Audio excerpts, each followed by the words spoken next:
Olá, estamos aí para comentar a respeito um pouquinho dos eclipses, tá? Eclipse do Sol e eclipse da Lua. Primeiro vamos entender o porquê da palavra eclipse, né? Toda vez que a gente fala em eclipse, a gente fala, tá querendo dizer que um corpo, uma determinada fonte, seja ela primária ou secundária, né? Fonte primária que emite luz própria e fonte secundária que reflete a luz vinda de outro corpo, né?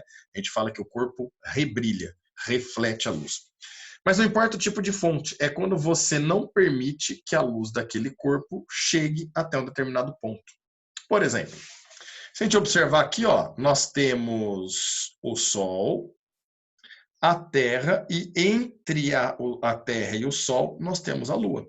Então percebo que primeiramente para se ter esse eclipse solar, né, o centro do Sol, da Terra e da Lua, eles precisam estar alinhados. Mas vou fazer numa outra cor, de maneira que a gente possa enxergar aqui, ó. Centro de Terra, Lua e Sol, eles precisam estar alinhados, certo?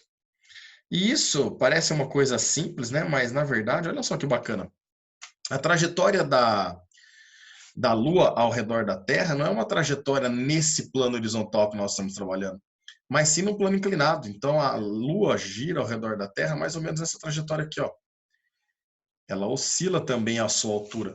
Então, para que a gente tenha o eclipse do Sol ou o eclipse da Lua que a gente vê no próximo, não é só a Lua estar entre Terra e Sol, né? Mas ela também tem que estar posicionada numa altura ao qual condiz com a realidade do eclipse para nós.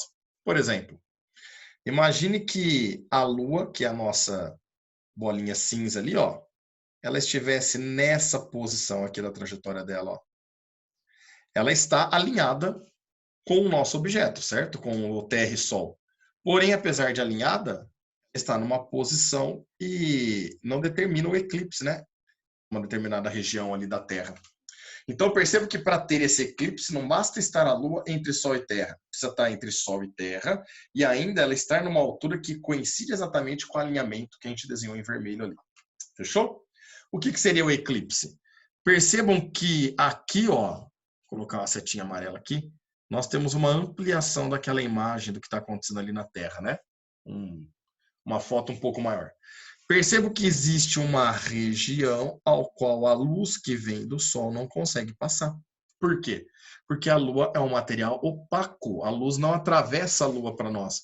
E, portanto, é projetada a sombra da Lua sobre a Terra. Certo? Então, isso ocorre primeiro. Por que, peão, que a luz do Sol que vem aqui, ó, a hora que passa pela Lua, ela não faz uma curvinha e aí consegue iluminar aquela região? Porque, senhores, nós estudamos 3 princípios na ótica, então isso daqui, ó, não é possível ocorrer, tá? Nós estudamos 3 princípios na ótica. O princípio da reversibilidade, o caminho de ida para um raio é o mesmo da volta. O princípio da independência dos raios, no cruzamento, quando eles se cruzam, ocorre uma interferência, porém, após o cruzamento, eles mantêm todas as suas características, né? E, principalmente, o princípio da propagação retilínea.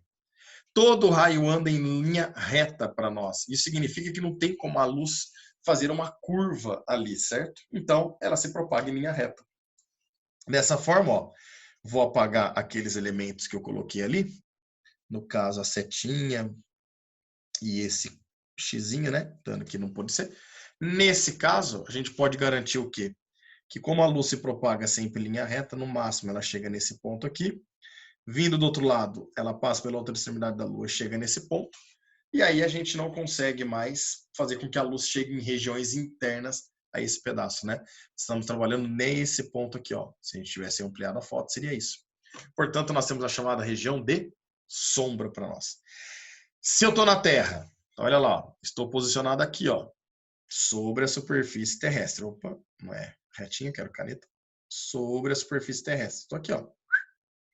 Estou lá. E se eu olhar para cima, a Lua vai estar tampando a luz do Sol, portanto, está realizando um eclipse, que nós chamamos de eclipse do Sol. É o chamado eclipse solar para nós. Tudo bem? O que seria o eclipse da Lua? Vamos mudar aqui, ó. O eclipse da Lua seria esse daqui. De novo, novamente, óbvio que eu vou ter que ter o alinhamento de Sol, Terra e Lua. centralizados, ou seja, no centro dos 3 corpos. De novo, a Lua não tem aquela trajetória nesse plano horizontal ao redor da Terra, é inclinadinha, né? Então tem que coincidir, além de estarem alinhados Sol, Terra e Lua, tem que coincidir a altura que a Lua vai estar em relação a esse alinhamento vermelho, né? Então, é raro realmente ocorrer nos eclipses, né? Bom, nesse caso, senhores, olha o que acontece. A luz que sai do Sol... Opa, peraí, pegar reto aqui, deixa eu apagar. Ficou feinho, né? A luz que sai do Sol, ela não consegue atravessar a Terra, né? Ó, a Terra é opaco para poder chegar ali na Lua. Então ela passa aqui pela beirada da Terra, pela extremidade, tangenciando a Terra. Do outro lado também. E aí você percebe que em toda essa região pós-Terra, a gente não consegue fazer com que a luz do Sol chegue. Portanto, nós temos aqui também uma região que nós chamamos de sombra. Então, se eu estiver posicionado aqui, ó, ou seja, à noite, né, sobre a superfície terrestre e olhar para cima, o que eu vou estar vendo é a Lua, porém bem fraquinha ou quase nem vendo, porque não vai ter luz chegando nela para poder refletir. Esse é o chamado eclipse lunar ou o eclipse da Lua, certo? E aí o que é bacana, pelo princípio da propagação retilínea, ó, se a gente tiver aqui, por exemplo, o Sol, vamos colocar um exemplo que agora vale para qualquer um dos 2 eclipses, tá? Pode ser o solar ou o lunar. Vou colocar aqui para os senhores a Terra. Deixar desse tamanho mesmo, tá bom? Vamos só centralizar o Sol aqui, a Terra aqui. E agora eu vou colocar a Lua para vocês, menorzinha.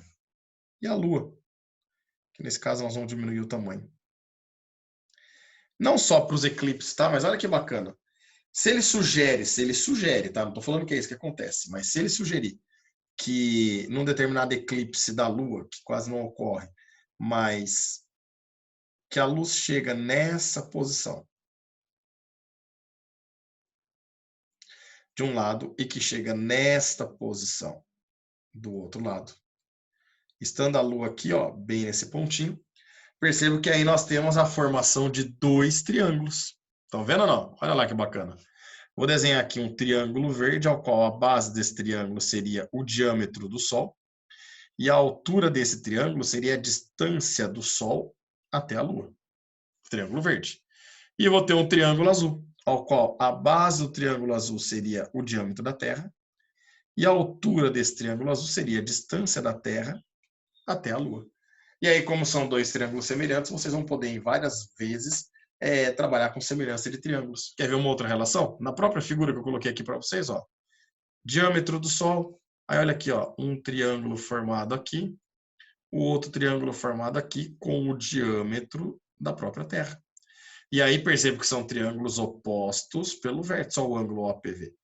Então, quando aparecer eclipse, se tiver que fazer conta, normalmente é muita semelhança de triângulos. Vocês só precisam enxergar a geometria por trás aí. Fechou, meninos? Espero ter ajudado. Um grande abraço a todos.